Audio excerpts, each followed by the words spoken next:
ಪಂಚೆ ಅಲ್ಲ ಅನ್ನೋದಕ್ಕೆ ಇವತ್ತು ನೀವೆಲ್ಲ ಇಲ್ಲಿ ಸೇರಿದ ಸಾಕ್ಷಿ. ನಮ್ಮ ದೇಶ ಎಂತೆಂತ ಮಹಾನ್ಗಳನ್ನ ನೋಡಿದೆ. ಯಾರ್ಯಾರು ಸನಾತನ ಧರ್ಮ ನಾಶ ಮಾಡ್ತೀವಿ ಅಂತ ಬಂದಿದ್ರು ಅವರೇ ನಾಶ ಆಗೋಗಿರೋದು ನಾವೆಲ್ಲ ಕಂಡಿದ್ದೇವೆ.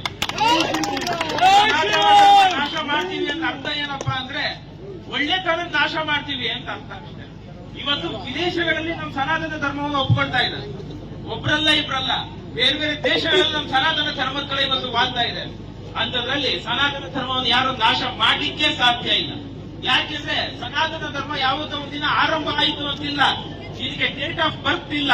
ಅದಕ್ಕೆ ಸನಾತನ ಅನ್ನೋ ಡೇಟ್ ಆಫ್ ಬರ್ತ್ ಯಾವ್ದಿಕ್ಕಿಲ್ವೋ ಡೇಟ್ ಆಫ್ ಎಕ್ಸ್ಪೈರು ಇಲ್ಲ ಇದಕ್ಕೆ. ಹಾಗಾಗಿ ಸನಾತನ ಧರ್ಮ ಯಾರೂ ನಾಶ ಮಾಡ್ಲಿಕ್ಕೆ ಸಾಧ್ಯ ಇಲ್ಲ. ಆದ್ರೆ ಹೀಗೆ ಸನಾತನ ಧರ್ಮದ ಮೇಲೆ ಅವಾಗವಾಗ ಯಾರು ಕಿಡಿಕಾಡ್ತಿರ್ತಾರೆ ಅವ್ರಿಗೆ ತಕ್ಕನಾದಂತ ಉತ್ತರ ಕೊಡ್ಲೇಬೇಕು. ನಾವು ಶಾಂತಿ ಪ್ರಿಯರು ಅಂತ ಹೇಳಿದ ಮಾತ್ರಕ್ಕೆ ನಾವು ಯಾರು ಹೇಳಿಗಳಲ್ಲ, ಭಾರತಾಂಬೆ ಪಂಚೆ ಅಲ್ಲ, ನಮ್ಗೆ ಯಾರು ಹಿರಿಯರು ಹೇಳಿದವನ್ನ ಹೇಳ್ಕೊಟ್ಟಿಲ್ಲ. ನಮ್ಮ ಧರ್ಮಕ್ಕೆ ದೇಶಕ್ಕೆ ವಿರೋಧ ಬಂದಾಗ ನಾವು ಎದ್ದಿಲ್ಲೇಬೇಕು, ಜಾಗೃತರಾಗಲೇಬೇಕು. ಅದರಲ್ಲೂ ವಿಶೇಷವಾಗಿ ಇದು ವಿಜಯನಗರ ಸಾಮ್ರಾಜ್ಯ ಇದು. ಅದಕ್ಕೆ ವಿದ್ಯಾರಣ್ಯ ಸ್ವಾಮಿಗಳು ವಿಜಯನಗರದ ಲಾಂಛನದಲ್ಲಿ ಯಜ್ಞವರಾಹವನ್ನು ಇಟ್ಟಿದ್ದಾರೆ. ಕೆಲವರು ಟೀಕೆ ಮಾಡ್ತಾರೆ ಅದು ಹಂದಿ ಅಂತ. ಅದು ಹಂದಿ ಅಲ್ಲ, ಅದು ಯಜ್ಞವರಾಹ. ಯಾವಾಗ ರಾಕ್ಷಸರು ನಮ್ಮ ಧರ್ಮವನ್ನು ನಾಶ ಮಾಡ್ತೀವಿ ಅಂತಂದ್ರು ಅವಾಗ ಸಾಕ್ಷಾತ್ ವಿಷ್ಣುವೇ ವರಾಹ ರೂಪದಲ್ಲಿ ಬಂದು ಧರ್ಮವನ್ನು ಉಳಿಸ್ತಾ, ಭಾರತ ದೇಶವನ್ನು ಉಳಿಸ್ತಾ. ಅದ್ರ ಜೊತೆಯಲ್ಲಿ ವಿದ್ಯಾರಣ್ಯರು ಯಜ್ಞವರಾಹದ ಜೊತೆಗೆ ಸೂರ್ಯಚಂದ್ರರನ್ನು ಇಟ್ಟಿದ್ದಾರೆ. ಸೂರ್ಯಚಂದ್ರ ಎಲ್ಲಿ ತನಕ ಇರ್ತಾನೋ ನಮ್ಮ ಧರ್ಮ ಅಲ್ಲಿ ತನಕ ಇರುತ್ತೆ. ಬರೀ ಅಷ್ಟೇ ಅಲ್ಲ, ಅದ್ರ ಜೊತೆ ಒಂದು ಕತ್ತಿ ಕೂಡ ಇಟ್ಟಿದ್ದಾರೆ. ಅಂದ್ರೆ ಶಸ್ತ್ರವನ್ನು ಹಿಡಿದ್ರೆ ಧರ್ಮ ಉಳಿಯುತ್ತೆ ಅಂತ. ಬರೀ ಗ್ರಂಥಗಳಿಂದ ಧರ್ಮ ಉಳಿಯೋದಿಲ್ಲ. ಹಾಗಾಗಿ ಯಾರೇ ಸನಾತನ ಧರ್ಮ ನಾಶ ಮಾಡ್ತೀವಿ ಅಂತಂದ್ರೆ ಅರ್ಥ ಏನಪ್ಪಾ ಅಂದ್ರೆ ಅವರೇ ಗುಂಡಿ ತೋಡ್ಕೊಳ್ತಿದ್ದಾರೆ ಅಂತ ಅರ್ಥ.